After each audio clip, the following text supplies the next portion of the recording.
I've been a big fan of The Art of War by Sun Tzu. The notion of cymbals, drums, banners, and flags are used to focus and unify people's eyes and ears. And once people are unified, the brave cannot proceed alone and the timid cannot retreat alone.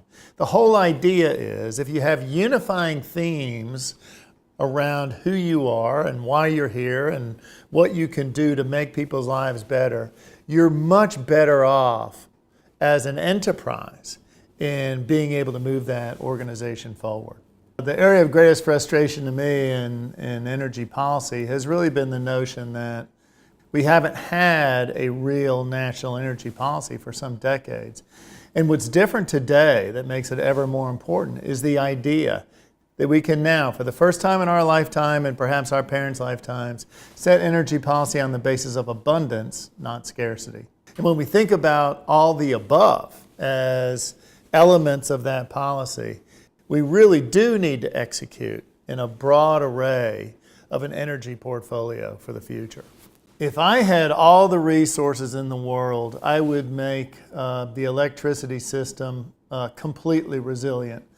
That means duplicating transmission lines and having excess generation facilities and all sorts of spare parts and transformers and everything else.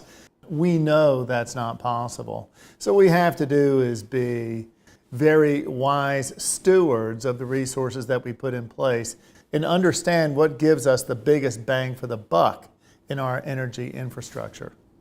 Hurricanes Harvey, Irma, and Maria all were very different kind of storms. But the one thing that I'm really proud about is the unparalleled collaboration and cooperation among and between investor-owned utilities, cooperatives, and municipal utilities. We really did that through the ESCC, the Electricity Subsector Coordinating Council. And on all three of those storms, we convened the leadership of the ESCC and the affected parties. And I thought we had a great joint effort in restoration. The hurricane that impacted us the most was Hurricane Irma. That was a great big thing. I guess 8 million outages plus in total. Coming up through Florida, we have Gulf Power in Florida. But as it came up the peninsula, went into Georgia, we have Georgia Power Company. We had 1.5 million people out in total at one point. And we were able to get them back on in 3 days. When I think about the threat of cyber and physical terrorism to our infrastructure, I really think about it in the context not so much of punks, thugs, and criminals, but rather in the context of the existential threat that nation states in particular, or a very well organized splinter group, could try and take down the electricity grid and really interfere with American commerce and our fundamental way of life.